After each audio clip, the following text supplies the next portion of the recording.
मर्द किसे कहते हैं? मेरी नजर में तो मर्द एक दरिंदा है। आपकी इस बारे में क्या राय है? वह लड़की आज हालात से परेशान होकर जिस्म बेचने निकली थी। शहर के एक छोटे से बस अड्डे पर सर झुकाए बैठी थी, जैसे मन में घबराहट थी। रात के 8 बजे थे, तभी मेरा गुजर उसी के पास से हुआ।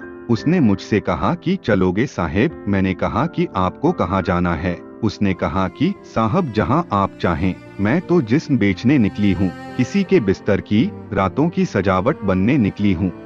उसकी इस तरह की बातें मुझे बिल्कुल अजीब सी लगी। मैं तुरंत समझ गया कि शायद ये लड़की बहुत मजबूर है, किसी हालात की सताई हुई है।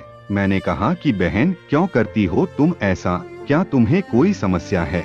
मेरे मुंह से बहन शब्द निकलना था कि उसकी आंखें आंसुओं से लबालब भर गई। कुछ देर हम दोनों खामोश रहे, फिर उसने आंसुओं को उंगलियों से साफ करते हुए पूछा, अच्छा ये बताओ मर्द किसे कहते हैं? मेरी नजर में तो मर्द एक दरिंदा है। आपकी इस बारे में क्या राय है? मैं जवाब तो नहीं जानता था। फिर उसके सर पर हाथ रखा। बहन मैं नहीं जानता तुम किस जुर्म की सजा काट रही हो, लेकिन याद रखना जो हकीकी मर्द होता है ना, वह बहुत अनमोल होता है। मर्द तो कभी किसी औरत का कातिल हो ही नहीं सकता। मर्द तो कभी औरत को दुख का आंसू दे ही नहीं सकता। बाप हो तो बेटी के लिए दहेज इकट्ठे करते करते बूढ़ा हो जाता है। भाई हो तो बहन का रक्षक बन जाता है। पति हो तो जिंदगी बन जाता है। मर्द हर हाल में औरत का हमदर्द होता है। वह लड़की कहने लगी, साहब तुम्हारी बातों पर मैं बहल नहीं सकती। मैंने उसको अपने साथ लिया और एक अस्पताल पहुंचा। वैसे तो मुझे अस्पताल से आगे किसी दोस्त से मिलने जाना था, इसीलिए मैंने सोचा रास्ते में पड़ता है अस्पताल, दोस्त के हालचाल ही पूछते चलूं। अस्पताल पहुंचा, वह लड़की भी साथ थी। जिंदगी ने एक अजीब मंजर देखा। एक व्यक्ति एक लड़की को बाहों में उठाए उससे कुछ कह रहा था। मैं थोड़ा करीब हुआ, फिर कुछ दिलकश बातें सुनाई देने लगी। आप क्यों परेशान हैं? मेरी बेटी का ख्याल रखना। वह दोनों पति पत्नी थे। पत्नी के दोनों गुर्दे खराब हो चुके थे, मौत के मुंह में थी। पति प्यार से कहने लगा, जानकी तू क्यों परेशान है? मैं कुछ नहीं होने दूंगा तुमको। पत्नी हल्का सा मुस्कुराई, बस करें मोहन, आप क्या क्या करेंगे मेरे वास्ते? इतने में डॉक्टर पास आया। आप गए नहीं अभी तक? उस लड़की का पति जिसका नाम मोहन था, डॉक्टर की तरफ देखकर बोला, डॉक्टर पाजी मैंने पैसों का इंतजाम कर लिया है, आप मेरी पत्नी का ऑपरेशन करें। डॉक्टर बोला, आपने गुर्दे का इंतजाम कर लिया क्या? मोहन कहने लगा, डॉक्टर साहब मैं अपना एक गुर्दा दूंगा ना अपनी पत्नी को। डॉक्टर गुस्से से बोला, तुम पागल हो गए हो क्या? अपनी सेहत देखो, हम तुम्हारी जान का रिस्क नहीं ले सकते। इतना कहकर डॉक्टर चला गया। मोहन कोई देहाती पेंडू सा लग रहा था। अपनी पत्नी को जमीन पर लिटाया, जान यहाँ इंतजार करो, मैं अभी आता हूँ। वह लड़की और मैं, हम दोनों वह मंजर देख रहे थे। मोहन डॉक्टर के पास गया, आंखें मिलाते हुए बोला, डॉक्टर पाजी अगर मेरी जानकी मर गई ना तो मैं भी मर जाऊंगा। वह ना मेरा सब कुछ है।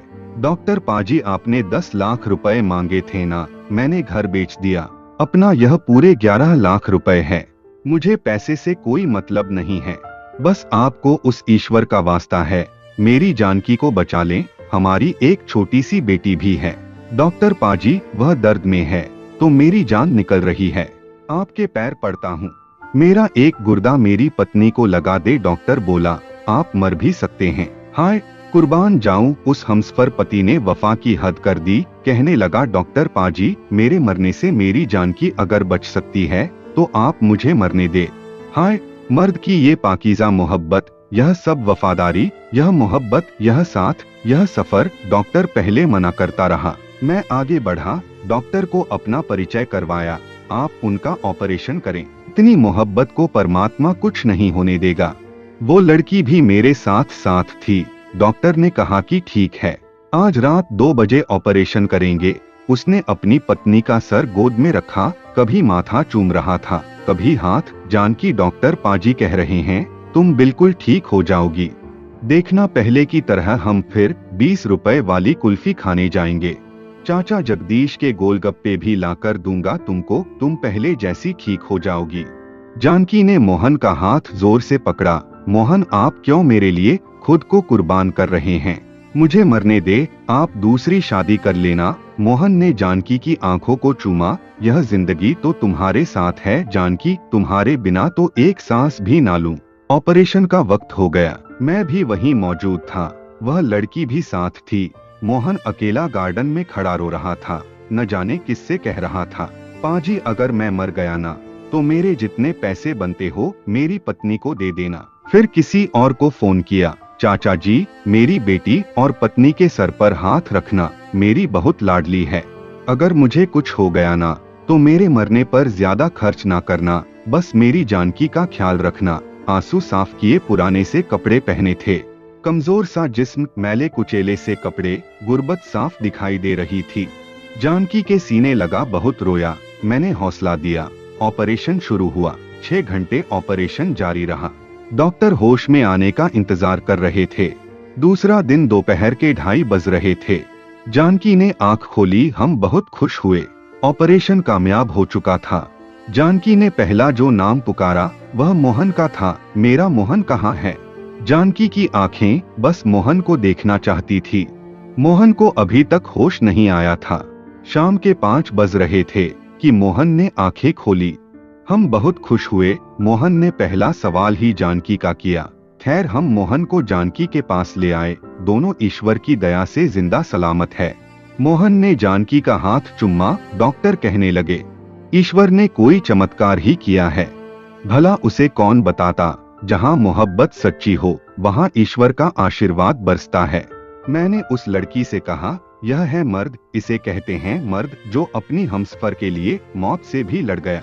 वह लड़की आंखों में आंसू लिए कहने लगी, फिर मुझे क्यों तलाक दी उसने? वो भी तो एक मर्द ही था, जिसकी वजह से मैं आज जिस्म बचने पर मजबूर हुई। मैं आहिस्ता से बोला, मर्द कभी औरत को दुख नहीं दे सकता, और जो मर्द तलाक देते हैं मोहब्बत के नाम पर खेलते हैं, गाली देते हैं, थप्पड़ मारते हैं, वह मर्द नहीं, वह नामर्द है। और हमारी जुबान में ना मर्दों को हिजरा कहते हैं।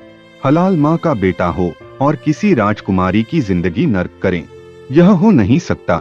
अगर मर्द मोहन जैसे हो जाए ना, वफादार, बाकिरदार, मोहब्बत करने वाले, तो भगवान की कसम हर औरत पाकीज़ा और वफादार हो जाएगी।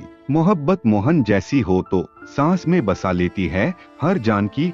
अपने गिरेबान में झांक कर देखें, आपने अपनी पत्नी को कितना सुख दिया है। आपने अपनी हमसफर के लिए मोहब्बत का बाग सजाया है, या फिर गाली गलौज मारपीट करके साबित कर रहे हैं कि आप मर्द नहीं हिजरे हैं। किसी राजकुमारी को तलाक देकर कहते हो मेरे बाद दर दर की ठोकरें खाओगी, क्यों भूल जाते हो?